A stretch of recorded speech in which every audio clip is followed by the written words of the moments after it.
We will talk about one of the important structure that is present in the nucleus and play important role in the transfer of character from the parent to the offspring. This structure that is chromosome.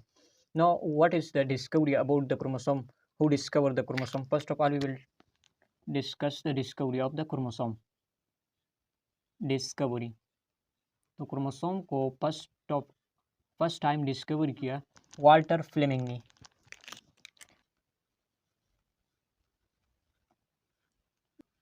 क्या किया? Chromosome को discover किया इन 1882 में। एक salamander की larvae में उन्होंने chromosome को डिस्कवर किया। सैलमेंडर लार्वी में उन्होंने क्रोमोसोम को डिस्कवर किया। अब सैलमेंडर हमारे पास एक एम्फीबियन है और लार्वी हम कहते हैं कि हमारे पास एक अडल्ट ऑर्गेनिज्म है, उसका इमेच्योर फॉर्म को हम लार्वी कहते हैं। तो उन्होंने सैलमेंडर लार्वी में क्रोमोसोम को डिस्कवर किया। नो, अब इसका जो नेम है क्रोमोसोम, जिसके नाम से जो हम जानते हैं, अब ये नेम किसने दिया? तो ये chromosome name by Waldeyer, name by Waldeyer ने क्रोमोसोम का जो नाम है ये वेल्डियर ने दिया।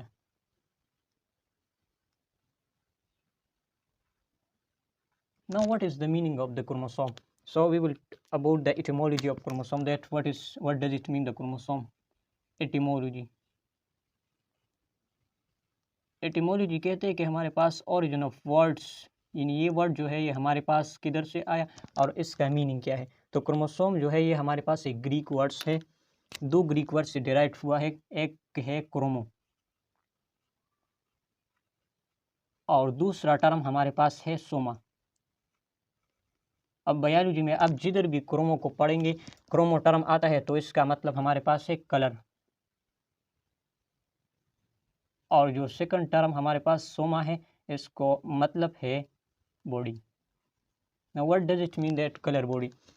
आप एक टेक्निक्स के बारे में आप पढ़ेंगे, उसका नाम है, जिस तरह हमारे पास सेल है ये ट्रांसपेरेंट है, यानी आप एक ऑर्गेनिली को सेल में डिस्कस करेंगे तो आप एक इंडिविजुअल ऑर्गेनिल को थे तो इसके लिए आप different type of cell technique इस्तेमाल करते हैं। तो इस टेक्निक के ज़रिए आप एक इंडिविजुअल ऑर्गेनिल को इजीली अंडरस्टैंड करते हैं। तो इस तरह से एक टेक्निक सेल टेक्निक में एक हमारे पास स्टैनिंग एक टेक्निक है, स्टैनिंग। तो इस स्टैनिंग टेक्निक्स के ज़रिए हम ऑर्गेनिली को क्या करते हैं, विजुअलाइज करते हैं इजीली। तो ये स्टैनिंग टेक्निक एक ऐसा टेक्निक्स है जिसमें हम क्या करते हैं, मुख्तलिफ टाइप्स ऑफ डाइस या कलर्स इस्तेमाल करते हैं ताकि एक स्पेसिफिक स्ट्रक्चर को हम अंडरस्टैंड करें या क्लियरली उसे हम देख सकते हैं। तो इसके लिए स्टैन यूज़ किया था जिम्सा, उस स्टैन का नाम है जिम्सा स्टैन। ये स्टैन इस्तेमाल किया तो इस स्टैन की रिजल्ट में क्रोमोसोम आपको डार्क पिंक और हमारे पास क्या purple colour during cell division आपको क्रोमोसोम क्या देगा, इस तरह से कलर देगा। तो आप इजीली फिर क्रोमोसोम को स्टडी करते हैं। तो क्रोमोसोम की कलर या स्टैनिंग के बारे में हमने पढ़ा। अब हम क्रोमोसोम को एक इजीली तरीके से हम डिफाइन करते हैं कि what is chromosome. So what is the definition of chromosome? Definition of chromosome. What is chromosome? Simply, so it is a thread-like structure present in the nucleus. A thread-like structure. Thread-like structure present in the nucleus. And nucleus which appear during cell division. Which appear during cell division. So this is the proper definition of the chromosome. Normally chromosome हमारे पास एक thread like एक दागानुमा सा structure है जो कि हमारे पास nucleus में present है। न्यूक्लियस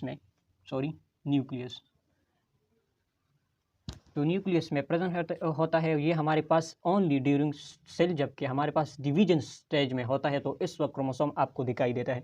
अब द क्वेश्चन अराइज कि why the chromosome it's appear during the cell division, why in non dividing stage it does not affair.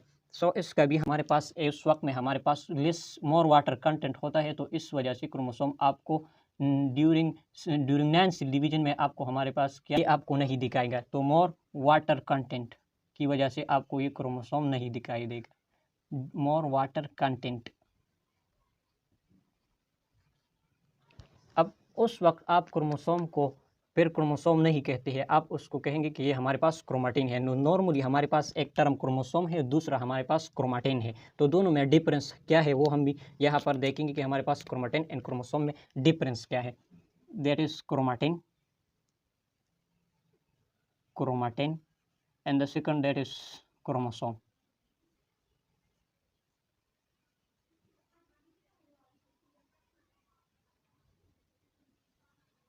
तो नॉर्मली क्रोमोटिन हमारे पास नॉन डिवाइडिंग स्टेज में हमारे पास जो जेनेटिक मटेरियल है उसको हम क्या कहते हैं, क्रोमाटिन। इट इज़ प्रेजेंट, आप सिंपली इसी तरह से लिख सकते हैं कि हमारे पास it is present in non dividing stage, non present in non dividing stage में हमारे पास ये प्रेजेंट होता है, नॉन डिवाइडिंग स्टेज। और क्रोमोसोम हमारे पास ये और क्रोमोसोम हमारे पास it is present in dividing stage, and dividing stage of cell. दूसरा डिफरेंस ये है कि ये हमारे पास less condense form of chromosome है, लेस कंडेंस, यानी ये एक तरीके से हमारे पास पैक नहीं होता, ये डिस्पर्स पास में न्यूक्लियस में प्रेजेंट होता है, लेस कंडेंस फॉर्म है ये। और ये जो क्रोमोसोम है ये हमारे पास कंडेंस फॉर्म है, कंडेंस फॉर्म। तो यहाँ पर सिंपल हमने क्रोमोसोम को डिफाइन किया कि ये हमारे पास एक थ्रेड लाइक स्ट्रक्चर है जो कि न्यूक्लियस में प्रेजेंट होता है, और ड्यूरिंग सेल डिवीजन ये हमारे पास क्या होता है, अपीयर होता है। यहाँ से आपने ये भी सीखा कि हमारे पास क्रोमोसोम किधर प्रेजेंट होता है, तो ये न्यूक्लियस। अब ये क्रोमोसोम आपको नॉन डिवाइडिंग स्टेज में क्यों नहीं दिखाई देता है, तो इसका main reason more water content होता है। तो नॉर्मली एक टर्म क्रोमोटीन और दूसरा क्रोमोसोम, इसको हमने डिस्कस किया। तो यहाँ पर डिफिनीशन के बाद हम क्रोमोसोम के लिए जो अदर नेम यूज़ होते हैं वो डिस्कस करेंगे कि क्रोमोसोम के लिए अदर नेम क्या यूज़ होते हैं, अदर नेम्स फॉर क्रोमोसोम। तो इसके लिए दो टर्म्स है, एक को हम न्यूक्लियर मटेरियल भी आप इसे कह सकते हैं, न्यूक्लियर मटेरियल, न्यूक्लियर मटेरियल भी आप क्रोमोसोम को कह सकते हैं, या न्यूक्लियर थ्रेड भी कह सकते हैं, या और दूसरा हमारे पास है जेनेटिक मटेरियल, जेनेटिक मटेरियल। तो इसका रीज़न भी वही है कि हमारे पास ये इम्पोर्टेंट रोल प्ले करता है हमारे पास मटेरियल को ट्रांसफॉर्मेशन में, यानी जेनेटिक इंफॉर्मेशन पेरेंट से ऑफस्प्रिंग में लेके जाते हैं। तो इस वजह से न्यूक्लियर मटेरियल या जेनेटिक मटेरियल या जेनेटिक थ्रेड्स भी कह सकते हैं। तो साइज क्रोमोसोम के बारे में पढ़ेंगे कि हमारे पास क्रोमोसोम का साइज़ कितना होता है, साइज ऑफ द क्रोमोसोम। तो ये वेरी करता है क्रोमोसोम। नॉर्मली क्रोमोसोम का जो साइज रेंज है वो हमारे पास 0.25 माइक्रोमीटर से लेकर 30 माइक्रोमीटर तक होता है, 0.25 माइक्रोमीटर से लेके 30 माइक्रोमीटर तक ये क्रोमोसोम का साइज रेंज है। तो इसमें हम स्मॉलेस्ट क्रोमोसोम साइज के बेस पर एंड लार्जेस्ट क्रोमोसोम को यहाँ पर डिस्कस करते हैं। तो स्मॉलेस्ट क्रोमोसोम ओवरऑल हम देखें, smallest and largest chromosome, largest chromosome. तो स्मॉलेस्ट क्रोमोसोम हमारे पास प्रेजेंट होता है, ये हमारे पास बर्ड्स में स्मॉलेस्ट क्रोमोसोम यानी 0.25 माइक्रोमीटर वाला जो है ये हमारे पास बर्ड्स में प्रेजेंट होता है। और जो लार्जेस्ट है वो हमारे पास दो क्रोमोसोम है, very famous, that is lampbrush chromosome, lampbrush chromosome, and the second one that is polytene chromosome. अब यहाँ पर इंपॉर्टेंट पॉइंट ये है कि ये लैम्ब्रिश क्रोमोसोम जो है ये हमारे पास ओसाइट ऑफ द फ्रॉग इसमें डिस्कवर हुआ, और पोलीटीन क्रोमोसोम ये हमारे पास cellular ligand of the insect उसमें प्रेजेंट होता है। अब ह्यूमन में भी हमारे पास 46 क्रोमोसोम है। तो इस 46 में हमारे पास लार्जेस्ट यानी 23 पेयर जो है, इसमें हमारे पास लार्जेस्ट क्रोमोसोम कौन सा है एंड स्मॉलेस्ट क्रोमोसोम कौन सा है। तो ह्यूमन में हमारे पास, ह्यूमन की केस में लार्जेस्ट एंड स्मॉलेस्ट क्रोमोसोम को हम डिस्कस करते हैं कि ह्यूमन में कौन सा क्रोमोसोम ये हमारे पास लार्जेस्ट है। तो नॉर्मली ह्यूमन में हमारे पास 23 पेयर ऑफ क्रोमोसोम होते हैं, 23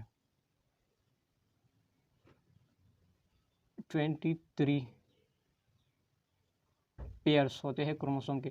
तो इसमें हमारे पास क्रोमोसोम नंबर 1 जो कि है ये हमारे पास लार्जेस्ट क्रोमोसोम है, एंड क्रोमोसोम नंबर 23 ये हमारे पास क्या है, लार्जेस्ट क्रोमोसोम है। नो, यहाँ पर हमने क्रोमोसोम का अदर नेम इसके लिए क्या यूज़ होते हैं, एंड सेकंड साइज के हमने बात की हमारे पास लार्जेस्ट एंड स्मॉलेस्ट क्रोमोसोम किस में प्रेजेंट होते हैं, या कौन ह्यूमन में हमारे पास कौन सा क्रोमोसोम ये लार्जेस्ट है एंड कौन सा हमारे पास क्या है, स्मॉलेस्ट है। अब हम आगे जाते हैं, हम नंबर ऑफ द क्रोमोसोम को डिस्कस करते हैं कि एक स्पीशीज में कितने नंबर ऑफ क्रोमोसोम प्रेजेंट होते हैं। तो what is the shape of chromosome, यानी क्रोमोसोम आपको किस शेप में मिलता है या मिलेगा आपको, शेप ऑफ क्रोमोसोम। तो ये shape on the basis of centromere जो कि क्रोमोसोम का एक पार्ट है सेंट्रोमियर, तो ये उसका क्रोमोसोम का जो शेप है ये सेंट्रोमियर पर डिपेंड करता है। तो इस बेस पर हमारे पास different type of shape of the chromosome present होते हैं। जिस तरह हमारे पास आई क्रोमोसोम है, जे क्रोमोसोम है, वी क्रोमोसोम है, इसी तरह से एल शेप क्रोमोसोम है। तो ये आपको डिफरेंट टाइप ऑफ शेप आपको मिलेंगे। तो इसका मेन रीज़न जो कि है, इस तरह आप नॉर्मली आप क्रोमोसोम का स्ट्रक्चर मुख्तलिफ टाइप ऑफ टेक्स्ट बुक में आप इस तरह से देखते हैं कि ये क्रोमोसोम का स्ट्रक्चर है। तो अब ये जो पोजीशन है सेंट्रोमियर, तो इसका जो लोकेशन है उस पर डिपेंड करता है कि ये हमारे पास किधर प्रेजेंट होते हैं। तो ये शेप जो कि है ये इस on the position of this centromere ये वेरी करता है। तो आपके पास different type of shape of chromosome आपको मिलते हैं। शेप ऑफ द क्रोमोसोम आपको different on the basis of this centromere. Normally हम क्रोमोसोम का स्ट्रक्चर डिटेल में पढ़ेंगे, लेकिन नॉर्मली इसका जो पार्ट आपको इजीली अंडरस्टैंडिंग के लिए मैं लिख देता हूँ कि ये हमारे पास इस पार्ट को, क्रोमोसोम के इस पार्ट को हम कहते हैं क्रोमाटिड, यानी the arm of the chromosome, इसको हम कहते हैं क्रोमाटिड। ये एक क्रोमाटिड हुआ, ये सारा ये एक क्रोमाटिड हुआ। अब ये जो स्ट्रक्चर है जो क्रोमाटिड को क्या करते हैं, कंबाइन करते हैं, इसको हम कहते हैं सेंट्रोमियर। सेंट्रोमियर यानी the point which join the chromatid, तो इस पॉइंट को हम कहते हैं centromere. What is the number of chromosome present in a particular species. So the number of chromosome के बारे में इस यहाँ पर हम पढ़ेंगे कि नंबर ऑफ क्रोमोसोम। तो नॉर्मली नंबर ऑफ क्रोमोसोम जो कि हमारे पास एक स्पीशी टू स्पीशी ये हमारे पास वेरी करता है, यानी एक स्पीशी में एक type of chromosome number of chromosome present होते हैं, तो दूसरे में हमारे पास ये पार्टिकुलर स्पीशीज़ के लिए क्रोमोसोम का जो नंबर है ये कांस्टेंट रहता है। अब देखिए हमारे पास क्रोमोसोम ह्यूमन है, तो ह्यूमन में हमारे पास 46 क्रोमोसोम है। तो अब ये 46 है, तो ये 46 क्यों है, क्यों ह्यूमन में हमारे पास, यहाँ पर एक क्वेश्चन अराइज होता है कि हमारे पास क्रोमोसोम नंबर ह्यूमन में 46 क्रोमोसोम है, तो ये 46 क्यों है, क्यों ह्यूमन में हमारे पास 48, why human does not have 48 chromosome, or 40 chromosome, or 23 chromosome, तो ये क्यों 46 है। तो इसका मेन रीज़न हमारे पास इवोल्यूशन है, और दूसरा हमारे पास इस क्रोमोसोम में इतना जीन होता है कि इस जीन में हमारे पास एक पर्टिकुलर ट्रेट को कंट्रोल करने के लिए जो जीन होते हैं वो हमारे पास इतनी ही क्रोमोसोम में काफ़ी होते हैं। तो इस वजह से हमारे पास क्रोमोसोम जो नंबर है ये एक पार्टिकुलर स्पीशी में हमारे पास कांस्टेंट रहते हैं। यहाँ पर हम कुछ ऑर्गेनिज्म स्पीशी देखते हैं कि इसमें हमारे पास क्रोमोसोम का नंबर कितना है। तो नॉर्मली आप हेडिंग डाल लीजिए कि हमारे पास स्पीशीज़ है और इसमें हमारे पास नंबर ऑफ क्रोमोसोम कितने हैं, क्योंकि ये इंपॉर्टेंट है, कभी कभी एमसीक्यूज़ में आते हैं। तो इस वजह से हम यहाँ पर कुछ टेबल्स ड्रा करेंगे जिसमें हम स्पीशी और इसका क्रोमोसोम नंबर लिखेंगे। तो यहाँ पर लिख के हमारे पास स्पीशीज़ है और दूसरा हम लिखेंगे उसमें हमारे पास क्या, number of chromosome, number of chromosome.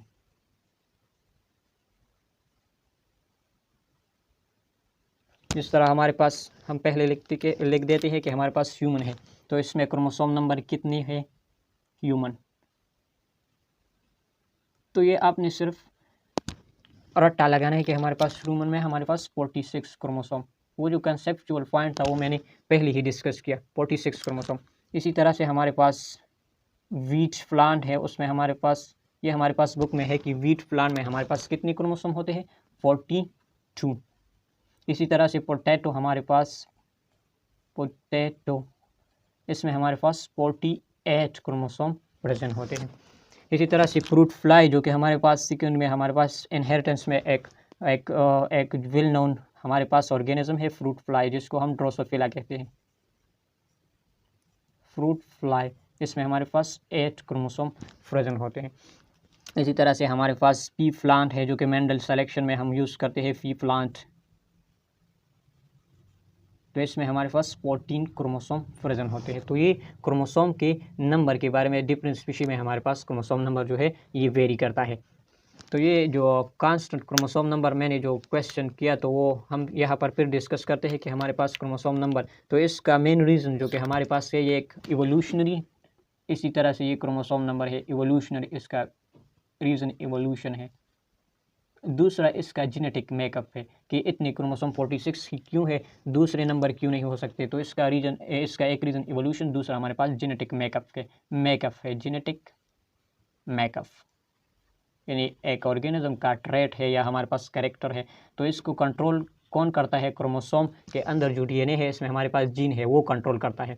तो इतनी कैरेक्टर को कंट्रोल करने के लिए जो जीन होते हैं इसके लिए इतनी ही क्रोमोसोम होनी चाहिए कि ये हमारे पास ट्रेट जो कि है ये कैरेक्टर है ये क्या करते हैं, ये इसी तरह से इसको सेटिस्फाई करे। तो इस वजह से हमारे पास क्रोमोसोम नंबर एक स्पीशी में इतनी ही होते हैं। नंबर ऑफ क्रोमोसोम से रिलेटेड टू कुछ पॉइंट है वो हम यहाँ पर डिस्कस करेंगे। एक टर्म हमारे पास हेप्लॉइड किसे कहते हैं एंड डिप्लॉइड किसे कहते हैं। हेप्लॉइड टर्म है दूसरा हमारे पास डिप्लॉइड है। इसी तरह से पॉलीप्लॉइड भी है, लेकिन जनरली ये मोस्ट रिपीटेड टर्म है तो इसको हम डिस्कस करेंगे डिप्लॉइड। तो हेप्लॉइड हमारे पास ये जो टर्म है ये सेट ऑफ क्रोमोसोम को रिप्रेजेंट करता है और ये डिग्री ऑफ क्रोमोसोम को, यानी कितने हो गए क्रोमोसोम। तो हम नॉर्मली हेप्लॉइड कहते हैं हमारे पास कि हाफ नंबर ऑफ क्रोमोसोम को हम क्या कहते हैं, हाफ नंबर ऑफ क्रोमोसोम, इसको हम हेप्लॉइड कहते हैं।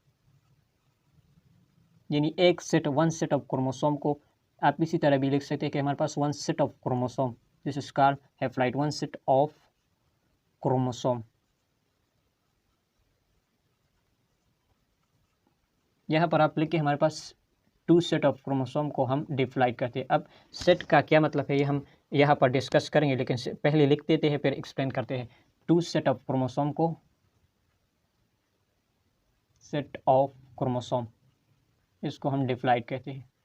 अब इसका रिप्रेजेंटेशन हम कहते हैं स्मॉल एन से, सिर्फ एन ये रिप्रेजेंट करता है हेप्लॉइड नंबर ऑफ क्रोमोसोम और ये रिप्रेजेंट करते हैं 2n, तो ये डिप्लॉइड नंबर ऑफ क्रोमोसोम हुई। नॉर्मली हम ह्यूमन में हेप्लॉइड डिप्लॉइड का केस डिस्कस करते हैं। ये यहाँ पर देखें हमारे पास ह्यूमन है, तो ह्यूमन में हमारे पास as you familiar that human have 46 chromosome human, तो ह्यूमन में हमारे पास 46 क्रोमोसोम है। तो 46 में हमारे पास 23 जो है ये हमारे पास पेरेंट्स से आते हैं और 23 हमारे पास मदर से, 23 एंड 23। तो एक को हम कहते हैं parental chromosome and are simple paternal chromosome. तो ये हमारे पास mothers and the second one that is from the mother and the second one that is from father.